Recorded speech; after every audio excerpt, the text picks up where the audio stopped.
was a couple, Catholic parents, who decided to adopt a 11-year-old Hindu girl. And in this wonderful exchange, they decided they'd take the little girl to a Catholic Eucharist. They came home, they very anxiously said, well, how'd you like it? She says, oh, it's very beautiful, very lovely, but how come you guys only pray for those on the East Coast, not the West Coast? He said, well, what do you mean? He said, well, you know, in the name of the Father, and of the Son, and of the whole East Coast. Language is everything. It's how we hear it, it's how we interpret it, it's how we express it. And so it is with religion, and why we need to be clear about what we're expressing.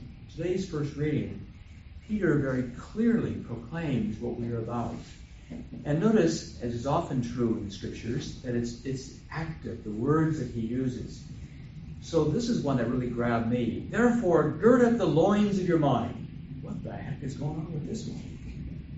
Well, that day and time, in first century Palestine, the people wore very flowing tunics. This was a phrase they often used. To gird up one's loins means to take up the garments so they're up out of your way so you can run fast, so you can do your work, or in some cases so you can fight. All of these things are the idea that we need to discipline ourselves to be able to do the task at hand. So in Peter's wonderful play on the word, he said, gird up the loins of your mind. In other words, what do you need to do to discipline yourself, prepare yourself to live this life following Christ?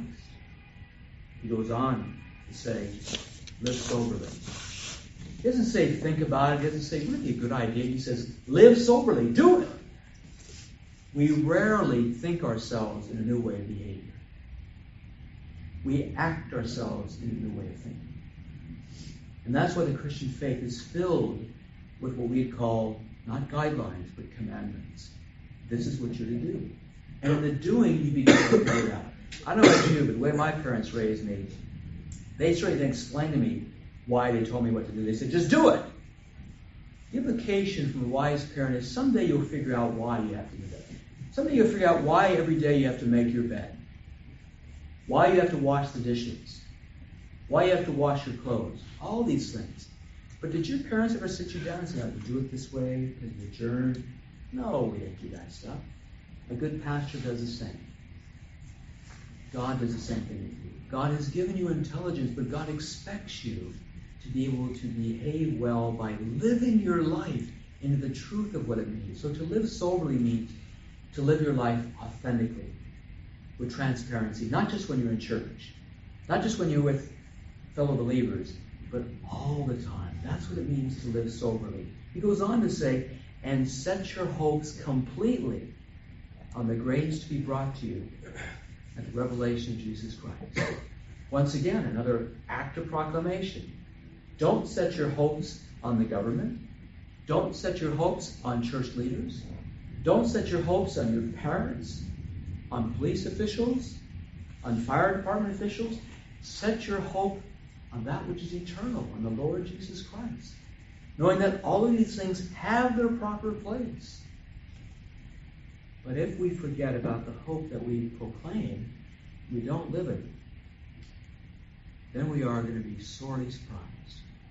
That this is what's meant to fire the intensity of our hearts and our lives, is the attitude is that Christ is with me at all times and all seasons.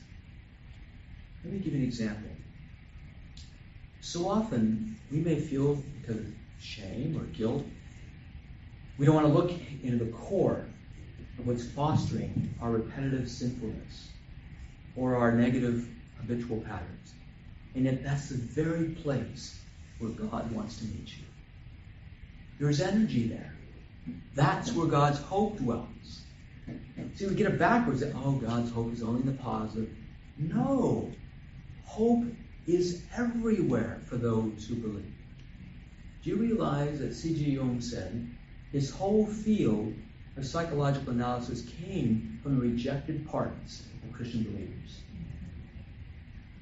We say we're redeemed. What that means practically is there is nothing beyond the grace, the love of God. And so to look deeply into the core of, well, what am I really looking for in this habitual negative patterns of thought or feeling or behavior. What's really about these sins? What am I looking for? This obsessive compulsive behavior. That's where God is appearing to you. Because to leave the place of pain, of trauma, of suffering, of negative behavior too soon is to leave the very place where Jesus is appearing to you. So once again, gird up the loins of your mind. Live soberly. And set your hopes completely on the grace that he brought to you, the revelation of Jesus Christ. And then you'll know true joy.